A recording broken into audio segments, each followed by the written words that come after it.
Have you ever told yourself, this time, I'll stick to it?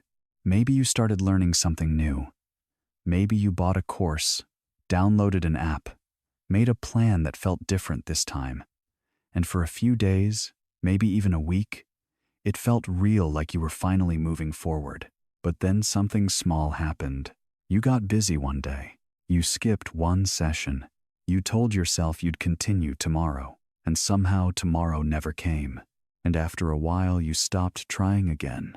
And that quiet voice came back, the one that doesn't shout but somehow always sounds right. Maybe you're just not that kind of person. Not the kind who stays consistent. Not the kind who finishes things. Not the kind who actually changes. And the worst part isn't that you failed. It's that you've failed so many times. You've started to believe that this is just who you are.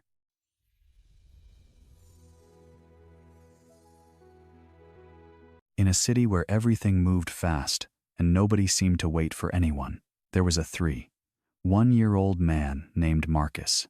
Marcus worked as a night security guard in a quiet office building. His shift started at 10 p.m. and ended at 6 a.m. Every night, he walked the same empty hallways, checked the same locked doors, sat in the same chair, watching flickering screens that almost never changed. The job was easy, but that was the problem. It demanded nothing from him, and over time he had stopped demanding anything from himself. He used to tell people he was just doing this for now, but now, for now, had quietly turned into 4 years. His small apartment told the rest of the story. A half-read book on the table, a pair of running shoes, pushed under the bed, still clean a notebook with a few pages written, and then abandoned. Every few months, Marcus would decide this was the moment he would turn things around. He would start working out, learning coding, fixing his sleep schedule. And every time he stopped just as quietly as he started. One night around 3:40 a.m., when the building was at its quietest, Marcus sat in front of the monitor, staring at his own reflection in the dark screen more than the cameras. The lights above him buzzed softly, the same way they always did. But for some reason that night it felt louder. He picked up his phone and saw a message he had ignored earlier. It was from an old friend, someone he used to work with years ago. "Hey man, just wanted to let you know I got promoted today. Team lead. Now crazy how things change, huh?" Marcus read it once, then again. Same starting point. Same age. Same chances. Different direction. He locked his phone and leaned back in his chair, staring at the ceiling. 4 years. 4 years of saying, "I'll start tomorrow." 4 years of starting and stopping. 4 years of watching time move while he stayed still. He let out a slow breath. If I had just kept going, anything, even a little. The thought hit differently this time, not like regret, like something sharper, something he couldn't ignore anymore. Near the end of his shift, just before sunrise, Marcus stepped outside for a few minutes of air. The street was almost empty, except for a small coffee cart across the road, run by an older man he had seen many times, but never really noticed. That morning, for no clear reason, Marcus walked over. "Long night?" the man asked, handing him a cup before Marcus even ordered. Marcus gave a small, tired smile. 4 years of long nights. The man looked at him a little longer than most people did, not judging, just noticing. "You don't look tired from work," he said quietly. "You look tired from starting over too many times." Marcus let out a short breath, almost like a laugh, but without humor. "Yeah, that sounds about right." The man nodded slowly, then reached under the cart and pulled out a small, worn notebook. "Then don't start over this time," he said. "Just continue, but smaller than you think." Marcus frowned slightly. "Smaller than I think?" The old man opened the notebook and tore out a single page, then held it between his fingers. "This," he said, "is almost nothing." He folded it once. "Still nothing?" He folded it again. "Still doesn't look like much." Marcus watched without saying anything. The man smiled faintly. "But every time you fold it, it doubles what came before." He tapped the paper lightly. "People quit because they expect the result to show up early. But growth doesn't work like that. It hides at the beginning. Marcus crossed his arms. So doing something small every day actually matters. The man nodded. If you get just a little better every day. Not 10%, not something dramatic, just a little after a year. You don't end up a little better. You end up somewhere completely different. He leaned closer. You didn't fail because you're inconsistent. A pause. You failed because you kept restarting instead of continuing something small long enough to grow. Marcus looked down at the folded paper. For the first time, it made sense. Marcus didn't change everything. He didn't quit his job. He didn't make a big plan. He didn't promise himself a new life. He chose one thing.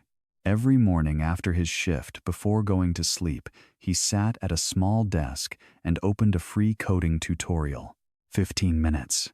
That was the rule. Some days he followed along. Some days he barely focused.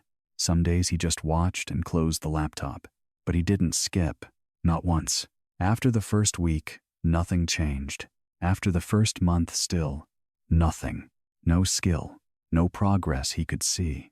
Just quiet repetition and a strange feeling.